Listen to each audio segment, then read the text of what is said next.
as soon as you get the mic, I would just give me a heads up that you can hear me, and we get started. My name is Sarah, and I welcome you to this space tonight. I'm expecting a colleague to join us. Yes, she's got the mic. I'm expecting a colleague to join us, but obviously we're running behind, so I guess we will have to start, and he will join us later on.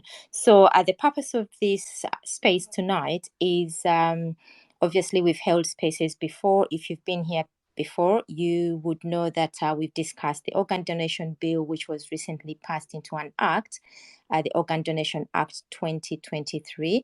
And there were so many questions raised, and we managed to have Professor Frank Simwe, who was the engineer behind the medical aspect of the bill. But we also had a few other people, including psychologists, doctors, MPs, and different people. And we obviously were left with so many questions. And one of them was, is Uganda ready for organ donation?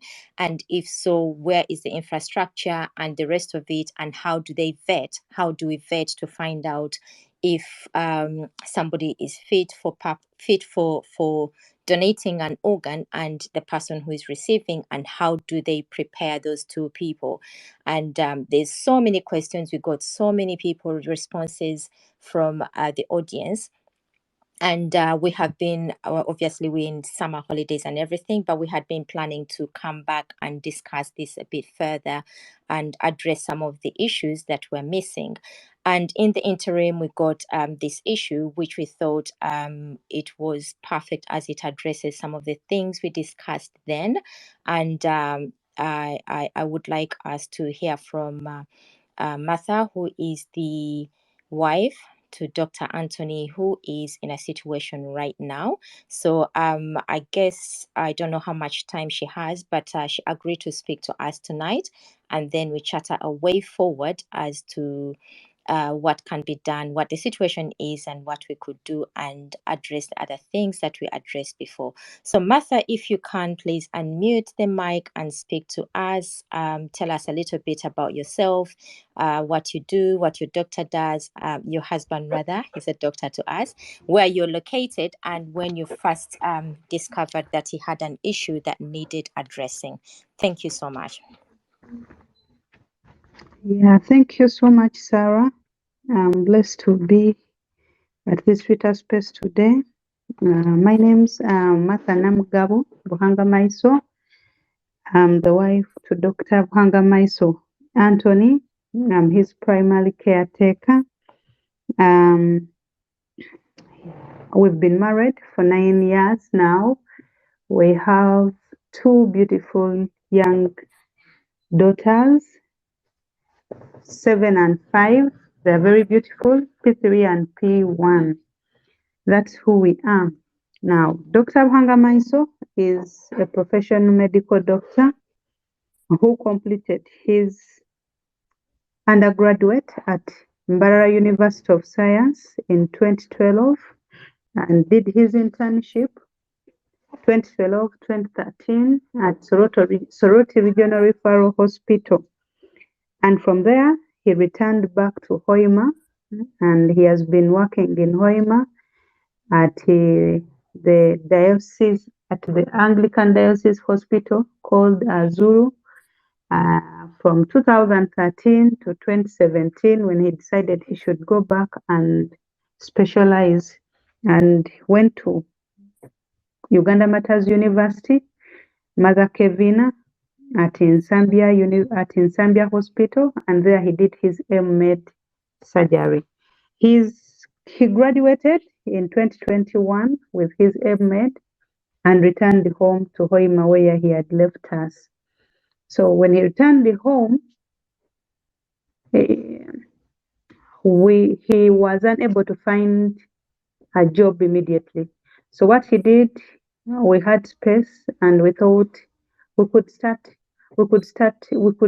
and be an optional specialist outside the regional referral. And so we started the Kairos Specialized Medical Center, where he's been seated since 2021, and he's been working there as a surgeon, providing emergency surgical care, trauma, and we've been managing even other medical conditions. I, for one, am a registered nurse. So we've been managing together the Kairos Specialized Medical Plaza. So last year, 2022, my husband, Dr. Buhangamaiso, started swelling. Yeah. Before that, I think I didn't give you the background that he's been diabetic. He was diagnosed with diabetes number 1 in when his senior 6 vacation. That is 2000. He sat for his 2000. He sat for his A level in 2006. So 2006 December, he was diagnosed with diabetes number 1. So he joined the medical school in 2007 when he's newly diagnosed with diabetes number 1. But he soldiered on and was able to continue with his treatment and was able even to graduate from medical school, even though he had been diagnosed with diabetes number 1. So last year, after coming back home and we started work here in Hoima, he started swelling his feet, and we thought maybe it is just a common symptom of other diseases. But his pressures had also been a little bit high, and we were treating them with some antihypertensives. But in September last year, the condition worsened. It worsened. The swelling became, it increased. His entire body got swelled up, and we decided, no, we needed to move to the hospital now. And when we moved to the hospital, we went to Zambia Hospital. Yeah, the results that we got for the kidney functions were very bad, and we were referred by a physician to the nephrologist in the renal unit. This was breaking news because Dr. Anthony had just started his work as a surgeon. He had just graduated, was just starting out. We were just setting out as business people in the environment. We were just setting up. So it was a breaking news to us, but God enabled us and we continued. So in September, that's when he was first diagnosed with chronic kidney disease. That is September 2022. So we started a journey, unknown journey. And I remember our first communication with the nephrologist, his first question to me was, do you think you could one day, donate? And I was like, I needed to hear it again. I said, if need be. And he said, okay. He never talked about it again. So until we kept going, every month reviews, every month a review. And in January this year, after seeing the nephrologist 1 week, he calls me and tells me, Martha, we need to start doctor on dialysis. It was breaking. I didn't know what to do. I didn't know how to handle it. But thank God, our nephrologist was very helpful. So our nephrologist is Dr. Ogavu Joseph. We've been seeing him since September last year. So in January, he decided we should start dialysis because our kidney functions were at their lowest, and doctor could not do a lot of things, Dr. Anthony. So what we did, as to everyone, it is bad news. So we first said, no, maybe we need time. I remember I told him we needed time to think about it. And doctor said, no, we need to start it now because doctor is in bad situation. But we said, no, we needed to wait. So we waited. We thought things could turn around. We waited. January, February, March, it became worse. Doctor got worse, could no longer breathe. We could have sleepless nights until I told him, you know what? We needed to go and start dialysis. His worry about dialysis was that it will make him weaker and he could not work, given that he's the breadwinner at home. He has an elderly mother who is a retired teacher. So, and by that time he had a brother who was still continuing with school at medical school. So he said, no, I'm going to get weak and I will not be able to work. But we thank God, a decision was made, and finally in March this year, he was started on dialysis, hemodialysis. A permanent catheter was inserted at Nsambya Hospital, and we started our journey of dialysis. So a month into dialysis, our finances could no longer handle Nsambya. So I requested the nephrologist to refer us to a cheaper dialysis center, and he referred us to Chirudu Hospital, where we've been getting our dialysis sessions since late March up to now. So that's where we are now. But from day one, Dr. Gav has been telling us that the definitive treatment for this is a kidney transplant. When he talked of a kidney transplant, I looked at my 2 young girls who need their father. They're just 7 and the other is just 5. They still have a big future ahead of them. I made a choice to save my dear husband with mine. And therefore we started a journey. We started a journey of tests. We've done the preliminary tests up to HLA, and God has been very faithful. I have the same blood group as my husband, and God has been very faithful that even to the HLA disturbed us a little bit because of finances, where it needed 6 million shillings to be done. So it took us some 2 months to do it, but we were able to get the money and we were able to do the HLA last month. And God helped us. It came back negative, and that means that I am able to make sure my husband lives on, to be able to help him live on.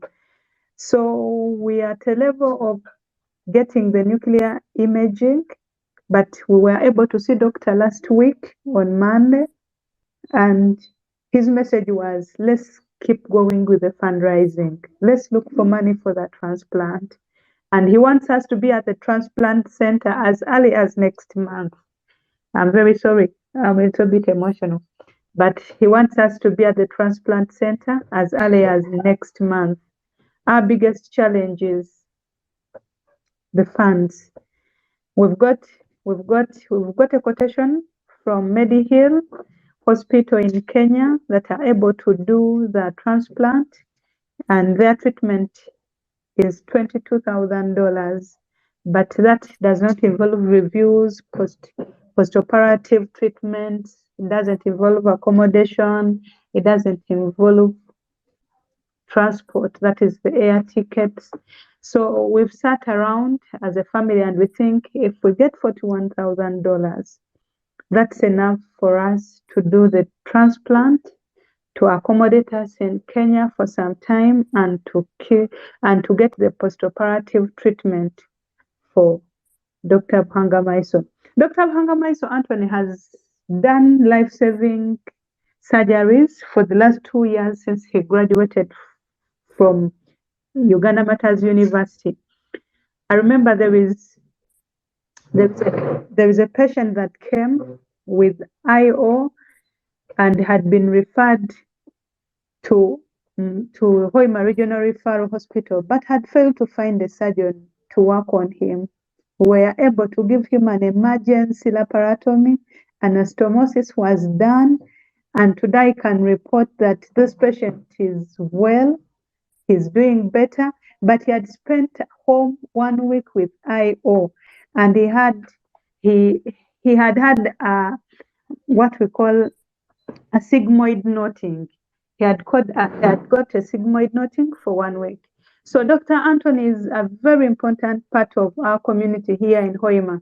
People who cannot find a surgeon in Hoima Regional Referral, they are able to find him at an affordable cost and give them life-saving treatments on time, and patients are able to go back home and continue with their work.